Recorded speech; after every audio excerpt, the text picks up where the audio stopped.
नमस्कार मैत्रिणींनो, आज आपण हेल्दी प्रोटीन सँडविच ही रेसिपी पाहणार आहोत. अगदी ही प्रोटीननी भरपूर अशी ही रेसिपी आहे आणि खाण्यासाठी सुद्धा अगदी टेस्टी ही रेसिपी लागते. आता आपल्याला सारखे तेच पदार्थ खाऊन कंटाळा येतात, तर मग आपण थोडीशी वेगळी अशी ही रेसिपी बनवूया. आता या ठिकाणी मी 1 वाटी भरून सालीची मुगाची डाळ घेतलेली आहे. तुम्ही बिगर सालीची घेतली तरी चालेल, पिवळी डाळ वापरली तरीही चालू शकते. आता या ठिकाणी 1 वाटी भरून मुगाची डाळ घेतलेली आहे आपण. आणि आता यामध्ये आपल्याला अजून एक डाळ टाकायची आहे. आता या ठिकाणी मी अर्धी वाटी यामध्ये आपण अख्खे मसूर वापरणार आहोत. आता हे दोन्ही पण या दोन्हीमध्ये भरपूर प्रमाणामध्ये प्रोटीन असते, त्यामुळे अर्धी वाटी मी अख्खे मसूर घेतलेले आहेत. आणि आता हे आपल्याला स्वच्छ 2-3 पाण्याने धुवून घ्यायचे आहे. आता हे 2-3 पाण्याने स्वच्छ धुवून घेऊया आपण. आणि नंतर आपल्याला हे 3 तासासाठी भिजत ठेवायचे आहे. आता मसूर आणि मूग हे पटकन भिजले जातात, ह्याला जास्त वेळ लागत नाही भिजायला. चला, तर आता हे स्वच्छ धुवून आपण आता हे भिजत ठेवूया. आता यामध्ये बुडेल एवढं आपण पाणी टाकायचं आहे आणि हे बाजूला ठेवून देऊ. आता एक चटणी बनवून घेणार आहोत. आता या चटणीमध्ये पालक, पुदिना, कोथिंबीर, आलं आणि हिरवी मिरचीचा वापर केलेला आहे. आता यामध्ये आपण पालक वापरलेला आहे. पालकामध्ये भरपूर प्रमाणामध्ये आयर्न असतं आणि मुलं खायचा कंटाळा करतात. मग अशा पद्धतीने आपण त्याची पेस्ट तयार करून ती आपण यामध्ये वापरणार आहोत. आता ही आपण पेस्ट तयार करून घेतलेली आहे. पालक, पुदिना, कोथिंबीर, आलं आणि लसूण. आता ही आपली पेस्ट हिरवी पेस्ट तयार झालेली आहे. आणि आता आपण यामध्ये अजून एक पदार्थ वापरणार, ते म्हणजे पनीर. आता यामध्ये स्टफ पनीर आपण वापरणार आहोत. आता हे पनीर घेतलेलं आहे. आता या सर्व आपण जे पदार्थ वापरले आहे यामध्ये भरपूर प्रमाणामध्ये आयर्न, प्रोटीन आहे, त्याच्यामुळे ही खूपच हेल्दी अशी रेसिपी तयार होणार आहे बघा.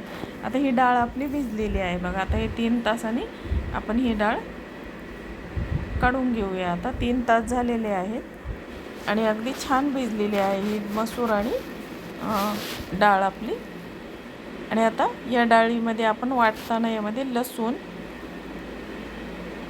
कोथिंबीर, हिरवी मिरची आणि आलं आपण या डाळीमध्ये वापरणार आहोत. आता ही डाळ आपल्याला बारीक करून घ्यायची आहे. याची आपल्याला पेस्ट बनवून घ्यायची आहे. या डाळीची अगदी बारीक अशी पेस्ट आपण बनवून घेऊया. आता अगोदर यामध्ये मी चटणी बनवून घेतलेली आहे. आता त्याच भांड्यामध्ये मी आता ही डाळ वाटून घेणार आहे. चला, तर मग आपण आता पेस्ट बनवू. आणि आता यामध्ये हिरवी मिरची, आलं, लसूण, कोथिंबीर आपण टाकलेली आहे. आणि आता थोडंसं मीठ टाकूया आणि आता मिक्सरला लावून आपण त्याची पेस्ट बनवून घेऊया. आता यामध्ये हळद टाकलेली आहे थोडी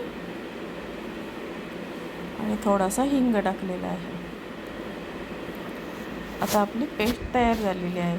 आता या पेस्टमध्ये आपल्याला अगदी अर्धा चमचा ओवा टाकायचा आहे, कारण कधीकधी डाळीमुळे भरपूर जणांना पोटाला त्रास होतो, त्याच्यामुळे यामध्ये आपण एक अर्धा चमचा ओवा टाकलेला आहे.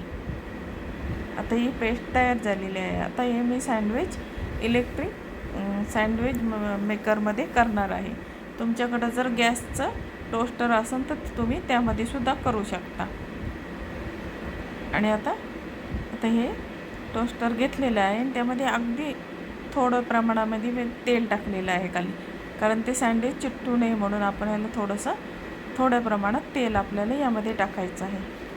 आणि आता काय करायचं, जी पेस्ट आपण तयार केलेली आहे ती अगदी पातळ लेअर आपल्याला खाली द्यायची आहे त्याला. आता आपण याची अगदी पातळ लेअर द्यायची, जाड द्यायची नाही, तर जाड दिलं तर ते त्याच्यातून बाहेर येऊ शकतं. आता ही आपली पहिली लेअर झालेली आहे. आता आपण याच्यावर पनीरच्या स्लाईस करून ठेवूया बघा.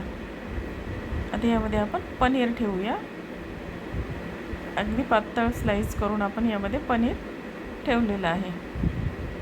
आणि आता आपण जी हिरवी चटणी केलेली आहे ती आता आपल्याला या पनीरला लावून घ्यायची आहे. आता हे पनीर आपण ठेवलेलं आहे. आता आपण याला ती हिरवी चटणी लावून घेणार आहोत.